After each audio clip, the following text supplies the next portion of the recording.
We're going to be making the bottom of the seat. So we're going to go back to our Blender file. We're going to press tab to go into edit mode. We want the bottom of the seat to be pretty much the same width as the back of the seat. So we're just going to select this vertex here, do Shift E to duplicate, right click to cancel, and we're going to bring this out. Then we're going to do E to extrude, right click to cancel, and bring it to the center. So this will be pretty much the furthest point of our seat. Then we'll do E to extrude, right click to cancel, and bring this in. On the seat, as you'll see in the picture and on this as well, it kind of comes in a bit and then goes out. This little space on this side would be used for the seat belt buckle. This is where it would clip in onto this side. This other side doesn't really have anything on it, but this side would have the clip. I guess if the seat was on the other side of the bus, it would be on this side. So that's why there's this little space here. So what we want to do is do E to extrude, right click to cancel, bring this out a bit more, and then we're going to bring it in a bit more to create that little gap here. Then we're going to do E to extrude, right click to cancel, and bring this back again. Towards the end we kind of want it to be brought out like this, so we're going to try to make a shape like that instead. So this looks okay, I guess. I'm just going to try to compare. I think this straighter part might be a little bit longer, so I'm going to bring this back some and maybe bring this back a little as well.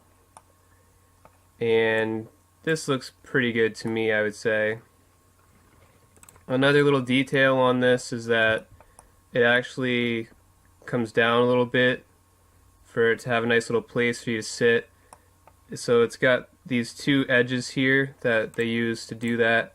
So what we're going to do is do Control R and just left click and drag this wherever you feel is appropriate.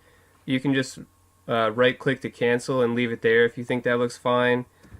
And then you can just Alt right click and do Control B and just do a small bevel to get these little ridges here. And then we're just going to bring this down a little bit just to give it that little downward shape that it has.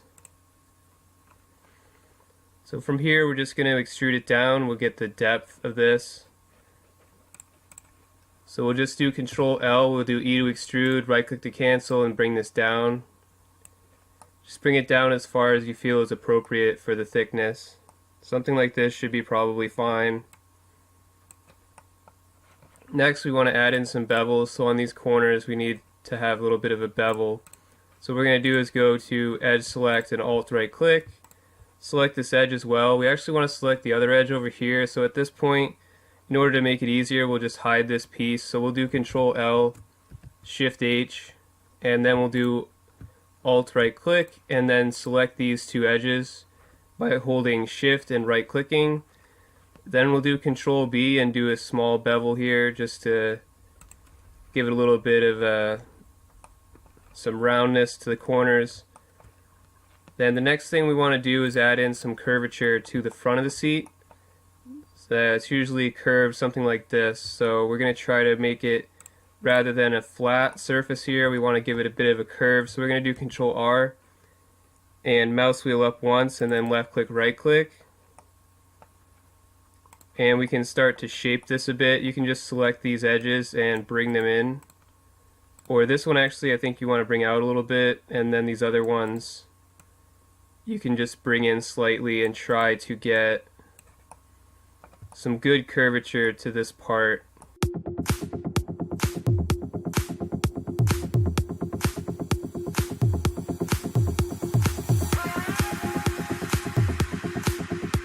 That's going to be fine for me. Next we kind of want to bring this back some. I'm actually going to do Alt H to unhide this so we can see the rest of this, and switch to face select. I'm also going to do tab and then turn on smooth shading so we have a better idea of how this is going to be shaded.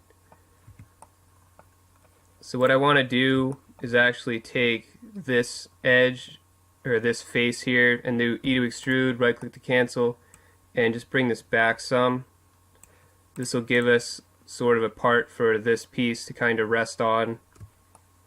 And we also want to bring this part back some, or down some.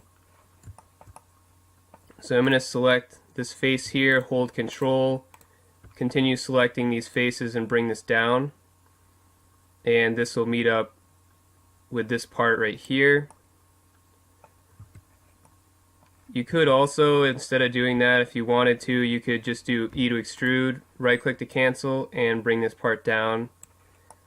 And then you could switch to vertex select, alt right click on this and bring this down, and forward some, and try to make this match up a bit better. Then alt right click here, and do something similar, just bring this forward, and give a better shape to this part.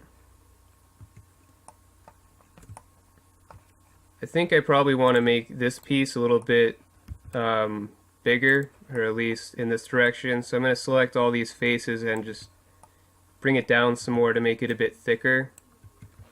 And you can do the same with these edges if you want. You can alt right click and bring them down a little bit. And you may want to adjust the shape of this curvature now that you've done that. So you just want to try to keep it a nice curve at the front. So this looks pretty good. I think this is going to be fine. The other things you may want to adjust is you can kind of see it's like comes to a point like that. So you may want to do some adjustments with these vertices here. I'm just going to hide this real quick with Control L and then H. So I may want to just take some of these and bring them forward slightly, and then Alt H to unhide that and try to make that look a little bit of a smoother curve. I'm going to change it again slightly just to try to get the result I'm looking for. So yeah, that looks a lot smoother rather than what it was before. Another thing you could probably do is bring some of these up. Like if we do alt right click, I think if I bring some of these up a little and maybe forward a little, well, that's not going to work too well, I guess, because of that. But we could, I'm going to hide this real quick, and we could bring these up slightly to try to help with this. And then you can adjust these as well up slightly just to have a better shape on the bottom of this part. And another thing I think I want to do is alt right click and bring these in some just to try to get more shape to the side of this.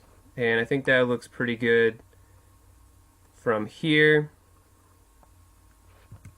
You could, if you wanted to, if you want this little gap to be smaller, you could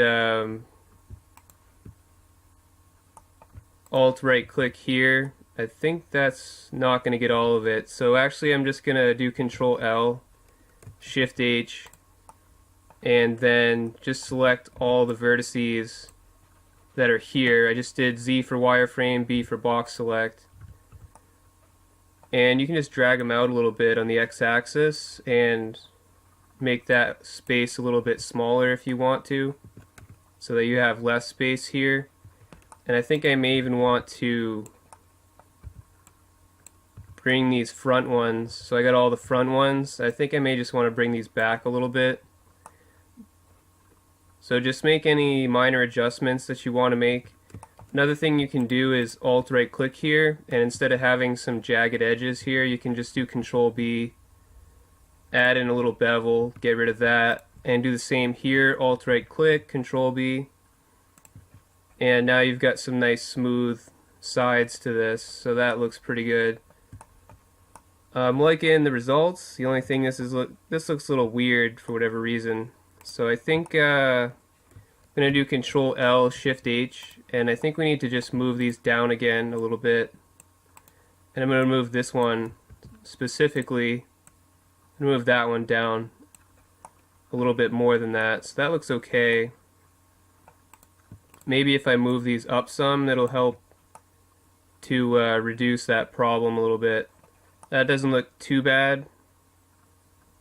So I think I'm going to just go with that. So once you're happy with it, as usual, just make sure you save it by going to File and Save. Thank you to our awesome Patreon supporters. If you'd like to become a Patreon supporter yourself, head on over to patreon.com/StephenBrooks. Thank you for your support.